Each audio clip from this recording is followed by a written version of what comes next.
Okay, what's up everybody? So, welcome to the addendum video that I'm going to be doing.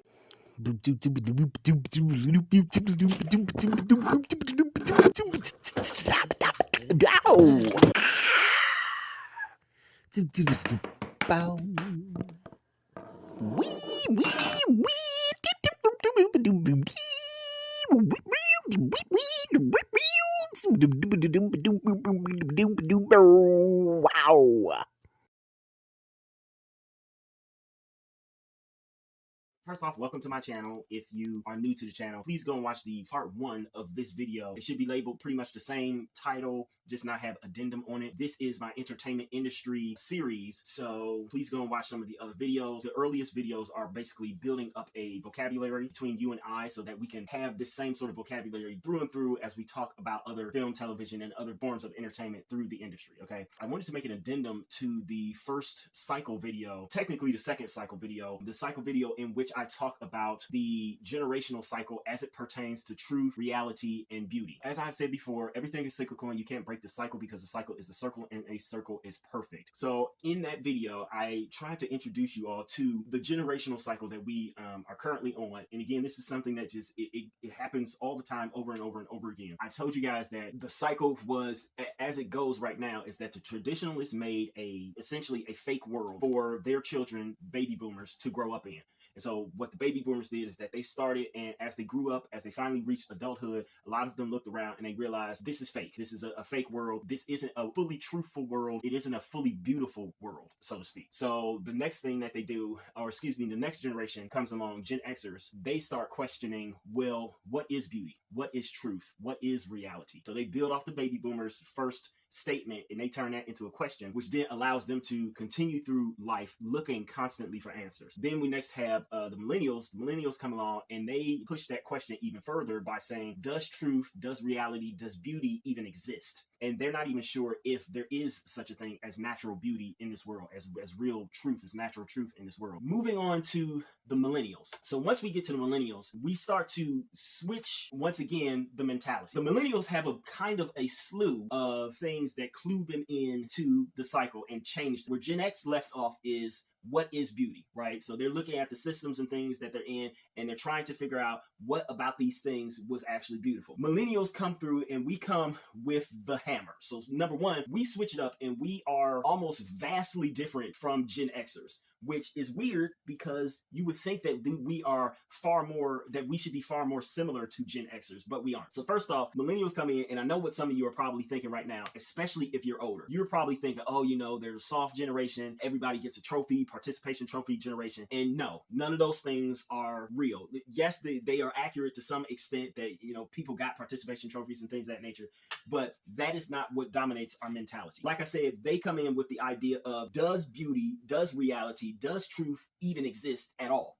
Especially natural. Does natural beauty, natural truth, natural reality exist at all? Already said some of the things that they kind of fall for. And you can see this in the switch in the movies. Now I got two for you. Gen X, like I said, they had an idea of abandonment. Literally all the way up to the 90s, the movies are kind of being made for them for the last bits of Gen Xers. These movies capture them almost perfectly. The last movie that sort of captures them perfectly is the movie Home Alone. Now, yes, I know that, well, I think it's starring, obviously it's starring Macaulay Culkin, but I think he is a millennial, but he could be a Gen Xer. I don't know. I have to look it up. Maybe I will post a flash on the screen of what his age is to show you whether he's a Gen Xer or a millennial. But Home Alone is kind of the last film for Gen Xers that really expresses their teenage angst, if you will. I'm mixing the Gen X examination with the millennial examination to show you the drastic difference in any bleed over. One of the things that I also didn't mention, but that you get with Gen Xers as a mentality, is that they also crave a certain level of independence, but they crave it only because of the fact that the systems around them crumbled. So what had to happen is that essentially they had to grow up faster than pretty much any other generation that came around. Now, yes, the traditionalists also had to grow up really quick as well due to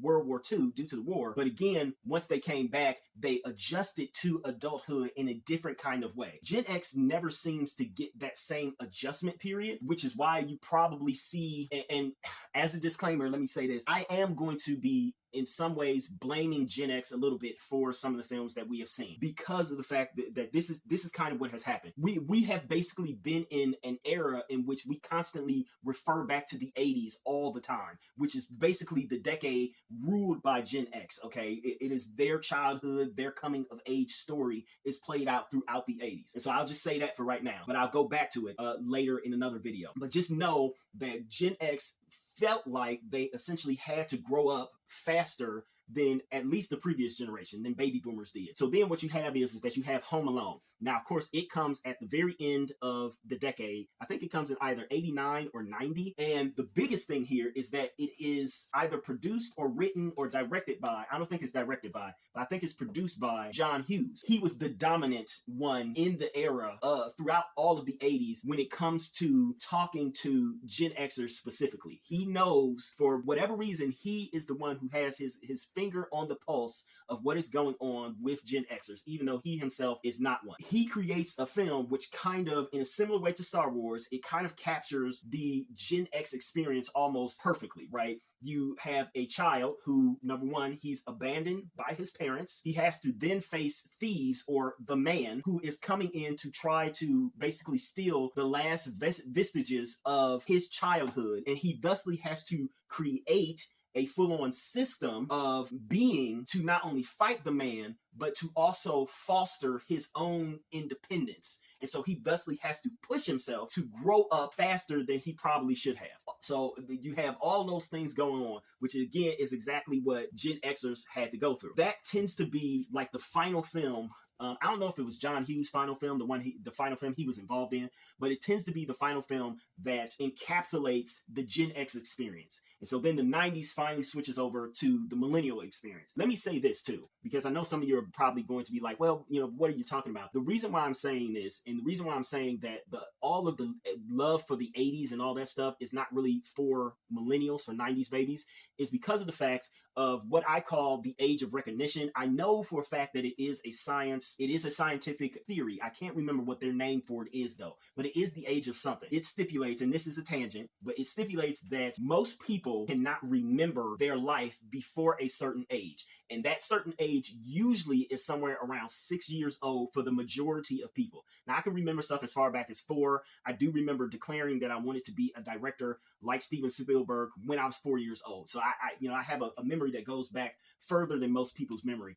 But for the most part, when you ask people about some of their biggest things in life, they can't remember them. Most people cannot remember when they learned how to tie a shoe. They can't remember when they learned to start talking. They can't remember when they learned to start walking. All of those memories that are incredibly important to our parents, we don't remember them. And our memory doesn't tend to, for most people, it doesn't tend to kick in until we're around 6 years old, when we start forming our own full identity of ourselves and start to pull away from our parents. So it's for this reason that I say that the oldest millennials born in the 1980s, their years of remembering stuff would not have kicked in until like 86, 87, somewhere in there. So all the stuff being made that is from the 80s is not really for them. It's not really for millennials. Anyways, I just had to say that. One of the perfect films that encapsulates the millennial experience, and I know I'm going a little backwards here from what I did with baby boomers and Gen Xers, the movie that encapsulates their experience is the 1994 film, I believe it is, The Santa Claus, starring Tim Allen. So where Gen Xers, the way in which they dealt with their systems breaking down, and specifically that of the family structure, the family unit starting to break down and slowly continuing to do that over the years, the way in which they did is that they rebelled. Millennials had a completely different reaction. So now not only do we have sorry, it's a mosquito in here and I'm looking at it now and it's driving me crazy. Not only do millennials realize that they have more divorced parents and more divorced couples around them than they've ever had before, but they also have more single parents or parents who had never married to begin with. And instead of rebelling, millennials somehow learn to exploit this thing. So again, if you watch The Santa Claus, the main character played by Tim Allen, he's a divorced father, but then his son Charlie, he's okay with his mother about to get remarried or having been remarried. And he's also able to exploit his father, who is Santa Claus, spoiler alert. He's able to exploit him in ways that Gen Xers probably would not have done. So the idea of exploitation in this way, and this is not necessarily a mentality that they have, but again, it is something that I have to explain in order to get to the mentality. The idea of exploitation that millennials have comes from the fact that now pretty much all baby boomers are now the parents, okay? So they are the adults in the room that are making all of the decisions. But you have to also remember some of the stuff that I said about baby boomers. They never had to deal with massive poverty. So they have money in the bank, they have money in their pockets, they do have those good jobs that they were sort of promised, and they can do things like take fantastic vacations and things of that nature, even if they are divorced or are single parents or things of that nature. They can still have a fairly decent life so long as they stick to those principles that they clung to from their own past, from their own childhood, because they know that they disturbed the system, disturbed the force, so to speak, to use a Star Wars term. They look at their children and they start to realize, wow, you know, we actually have more money than we thought we would. And so we want to kind of spoil our children. Children of divorced parents specifically, they kind of realize that, you know, we can exploit this thing. So now you see in movies, especially in movies and television made both for millennials as well as by millennials now, like the idea of the 2 Christmases or the 2 birthdays or things like this type of stuff. So what happens, one of the mentalities that millennials adopt from that is the mentality of hedonism. So like I said in the original video or part 1 of this, is that millennials have a hedonistic mentality to where it's like we even more than previous generations, even more than like people who were into free love or people who were just doing a lot of stuff like that. We have this mentality that we need to definitely do whatever heck we want to do to excess all the time and as much as we can, like as often as we can. Another interesting thing grows out of the hedonism mentality, and also from the question that millennials have of does reality, does beauty, does truth actually exist? The other thing that grows out of that is that of nihilism, right? So millennials grow up listening to a ton of music and being influenced by a ton of art made by Gen Xers and predominantly made by them and for them. But millennials are the ones to consume that stuff. What we see is that the systems that Gen Xers are talking about, for the most part, have not changed. And in fact, they've gotten worse. We start to consume those things and we start to think, well, maybe we should also take that pledge that Gen Xers did. We should pledge to do better. We're going to be all the men are going to be better fathers, etc., etc. We're going to be better than our parents. But then a funny thing happens. 2 things happen, in fact. The first, of course, is unfortunately Columbine. We have to deal with, and don't get me wrong, there actually were school shootings before. It's just that we don't talk about them and not a lot of people seem to know about them nearly as much. But we have to deal with the fact that Columbine happened, and that Columbine is not going to be the end all be all of something like that happening. And then 2, we have to deal with September 11th. Both of these events, in which a lot of people unfortunately passed away, they leave an indelible mark on the psyche of millennials. And that, in compilation with both the hedonism as well as looking at these other systems and how they haven't changed, like I said, millennials have an amalgamation of a lot of things. They have more stuff to contend with than both the baby boomers and the Gen Xers. Not only do we also have the internet rising up, but then we also have so many more people are trying to make their lives, make their living on the internet, which of course leads to the dot-com bubble, which leads to a recession. The fact that we have to deal basically with all this stuff when we are still young puts into our minds not only a level of nihilism, but also a level of, if this is what life is going to be like, then I'm not sure I really want to grow up and have to have responsibility. A lot of people as of late have been calling out millennials and now some Gen Zers, specifically men, for having what is called Peter Pan syndrome, in which case a lot of the young men, they don't have jobs, they don't want to work. Again, I want to work, it's just I want to work in a specific industry, and I do have injuries and things of that nature that preclude me from working in other industries. I digress. But they say a lot of men don't want to work and they kind of just want to sit around all day, play video games, and basically never grow up. I would actually contend a lot of the women also have what I call Wendy syndrome, if we're going to stay with the whole Neverland metaphor here. And Wendy syndrome, what women have is that they look at the men and in a similar way to how Wendy looked at Peter Pan. And so Wendy looked at Peter Pan in that Peter was essentially, for her, Peter existed almost entirely as entertainment and an escape from her normal life. So what we have now is that we have a lot of women who the sole thing that they look to their men for is to be entertainment to them, not to be partners or equals to them. This, of course, is reinforced by the fact that we have so many TV shows and films that show fathers in a comedic light, in which case they are essentially bumbling fools or idiots, but they are there to, for the lack of a better word, entertain the woman and make her smile, make her happy, etc., etc. What will then happen after the woman has been with the man for a fair amount of time is that essentially the man can continue to be a piece of entertainment for her until she gets bored with him, and then she can basically cast him aside, say that, you know, he did not change, he didn't do this, he didn't do something.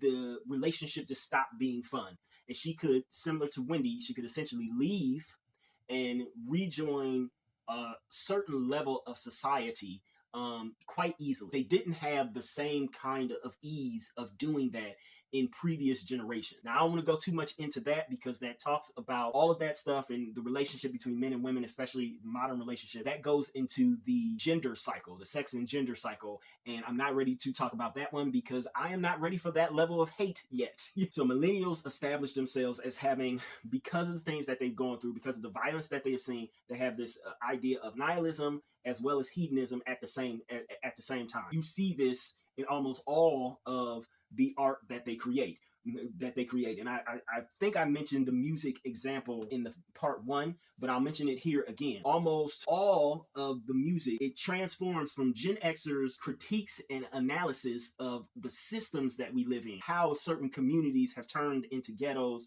which have then turned into gangster havens and things of that nature. It goes from that kind of music to basically party music and music that is very about self, about hedonism, or about nihilism. So you start getting a lot more music, especially in recent years. You get a lot more music about drug use. You get a lot more music about openly about sex again. And don't get me wrong, Gen X, they had plenty of music about sex, but now it's like it's almost all about sex. Either almost all about sex, or it's all about drug use, or it's all about flaunting the excess, like how much wealth you have, things of that nature. And that actually starts to switch super quickly. And again, like I said, it is not that Gen X did not do that, but it's that millennials do it and they take it to another level, to where all of the, not all, but most of the poetry about society as it is kind of falls away. And this is one of the disconnects between Gen X and millennials. Millennials start to make a lot of music that is, and this is actually one of the positives of millennials,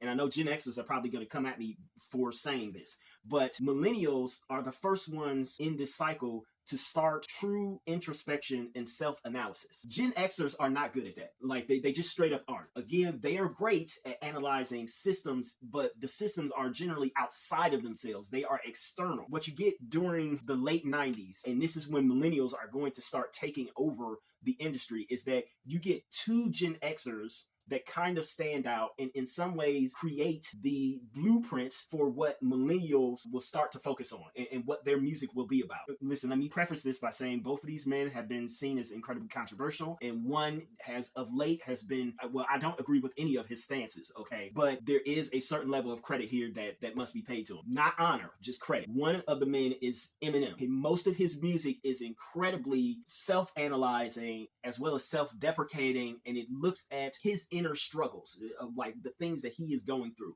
as opposed to looking at the systems that he grew up in. It is looking at him and how he wants to react to the system. And then the other man is Kanye West. Again, Kanye West is, yes, he's doing some analysis of the system, but he's doing a whole lot of analysis of self. So then when you look at the millennial artists, they do a whole lot of analysis of self, unlike Gen Xers did ever before. They have introspection, which is something that Gen Xers do not have, and they can look at themselves and critique themselves, and they tend not to like what they see. So another mentality that unfortunately grows within the millennial mind is that of self-hatred or self-loathing. So what you then start to see is that in later millennial music, the way in which they talk about how they feel about things, it very much so seems like they go through these cycles, these exaggerated cycles of depression and self-hatred and over-the-top elation or excitement.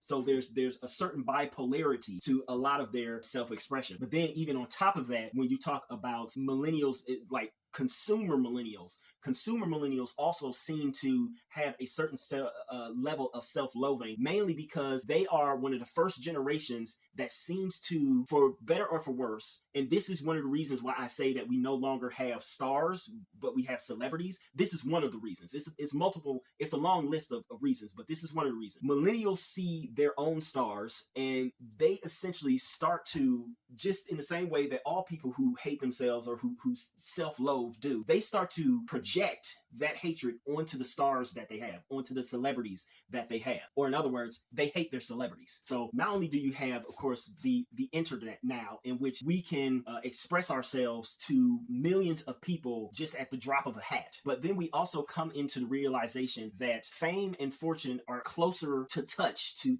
have than they ever were before. But the problem with that is that when you think that fame is that easy to, I guess, get, and for some people it is, we see people doing some of the stupidest, most ridiculous things, and they get famous and suddenly they're having money, millions of dollars thrown at them. When fame is that easy to get, we feel like, well, why is it that we aren't getting it? Or in other words, what is deficient in me that is making me not as successful as them? Is it something that I need to change? Two things, of course, rise from out of that. The first thing is the proliferation of the self-help person online, right? You see thousands and thousands of videos online, especially on YouTube, where it's probably some millennial, some fairly older 30-something millennial, or some young 40-something Gen Xer who's trying to tell you how to improve your life to do this, how to get more girls, how to get a fancy supercar, how to save for blah, blah, blah, yada, yada, yada. That's the first thing that grows out of it. And the second thing is that we start to hate our stars because we self-loathe. With the self-loathing comes a big rise in anxiety, comes a big rise in, see, freaking mosquitoes just bit me. There comes a rise in imposter syndrome. People who feel like, you know, why am I here?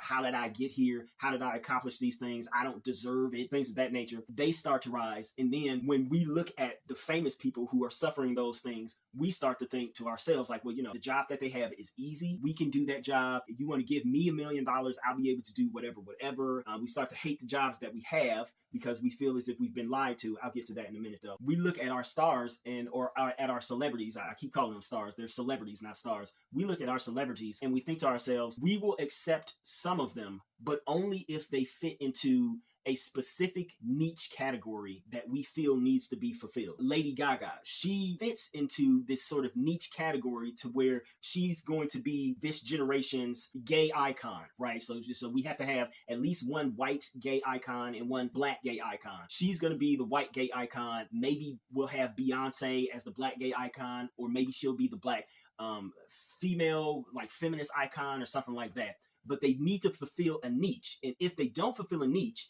then we don't particularly want them to have a whole lot of character. We just want them to sort of stay in the background, not make much noise, not do much to, I guess, earn our ire. Because the moment that they come and they speak up about anything, we then try to find fault in them. Because again, we are projecting our own insecurities and our own hatred for ourselves onto them. All of our celebrities seem to be able to do no right. It's like, you know, why is that person saying that? Why do they have those beliefs? Why is this person not conservative? Why is this person not liberal? Why is this person not saying this? Why is this person dating that person?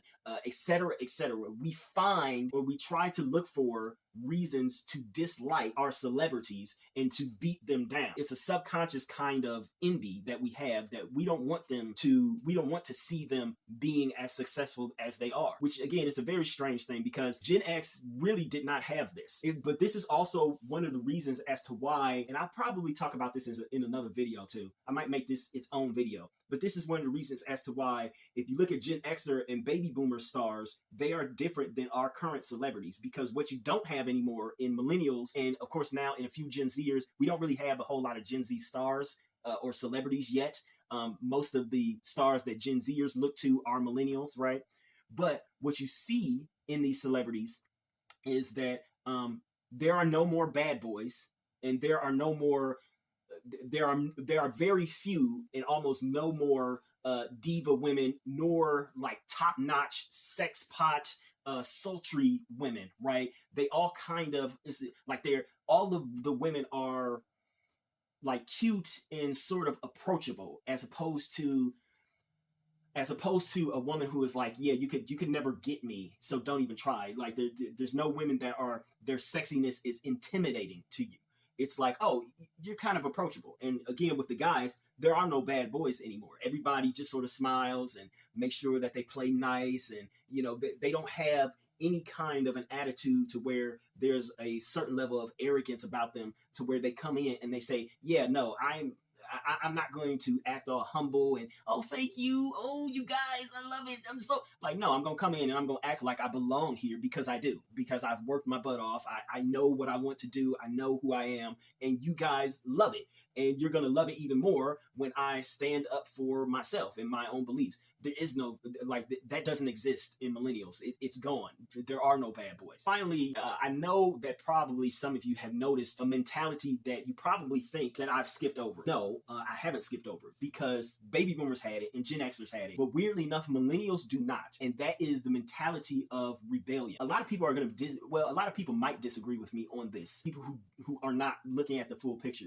But millennials, unlike Gen Xers and unlike baby boomers, and let me also couch this and say that this actually, I'm going to definitely talk about this in another video, probably in a Saturday video, where I talk about projects that I wanted to do, but I've now abandoned. This is the reason why I don't actually trust baby boomers and Gen Xers anymore to make a good Superman movie. Millennials don't actually have a rebellion mentality. And in fact, unlike Gen Xers and baby boomers, we actually listen to our elders in a way that the other generations did not quite listen to them in the same way. So again, you have to remember, baby boomers had a slew of different movements and rebellious things that they could join. Then Gen X came along, and this is why I say that Gen X is not actually abandoned as much as they think they are. Gen X came along, though they didn't necessarily have a whole lot of movements, they did make themselves known and make their voices heard of how much they were disenfranchised and how much they disliked society, mainly through a lot of their music. They spoke out with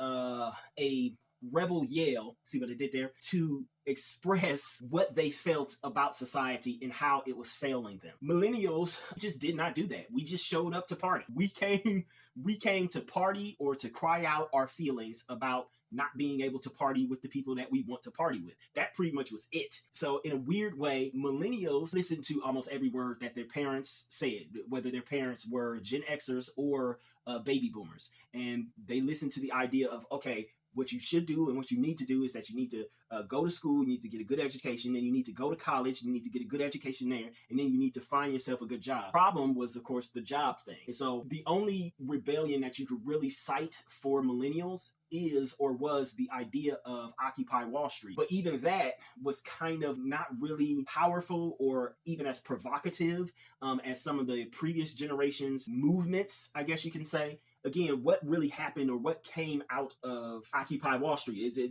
almost nothing changed. Yeah, there were a few rules made by Obama, a few laws written in that era, but I think they've since been repealed. Nothing really stuck. Like we continue to listen to our parents in various things. When you marry, you should marry for love. Don't get married too soon. You don't want to have children too soon. Both of these things can potentially be financial albatrosses that could weigh you down. So millennials followed that too. And they said, all right, we're not going to marry too soon. We're not going to rush into things. We're not going to have kids too soon. We're going to try to not have a whole bunch of babies out of wedlock. There were a lot of people who kind of failed on that last one. But the interesting thing is that teen pregnancies, weirdly enough, kind of went down, at least for millennials, later born millennials. They kind of went down.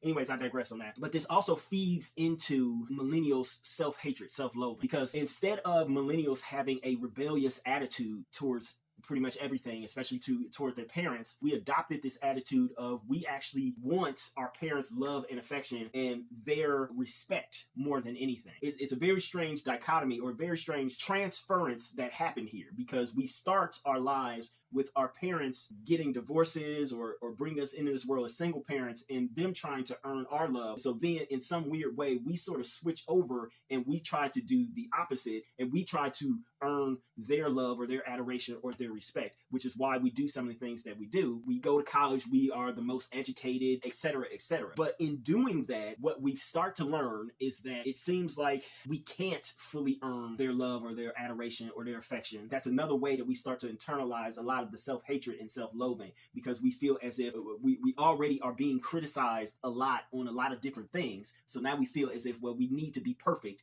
not only to earn their love, but also to earn the love of an equal peer partner in romance, or even friends. We need to be perfect. So like I said, anxiety has risen, self-loathing, depression, bipolarity, all those things have risen. And again, a lot of people will say, oh, it's because social media. Like, no, those things are actually on a rise before social media. And it's millennials that started that rise. And so that then continued on to Gen Zers. Hey, everybody. So while I don't have an official sign off yet, I guess I should do the whole please like, comment, share, and if you so desire and you want to see more, subscribe. But more importantly, I will ask that you please go and purchase one of my books. They are mostly ebooks, and pretty much they are all under $10. See if any of my work is actually any good, if it lives up to any of the things that I'm talking about here on my channel, specifically with the entertainment industry videos. So please go purchase my books. All of my links are down below. Thank you.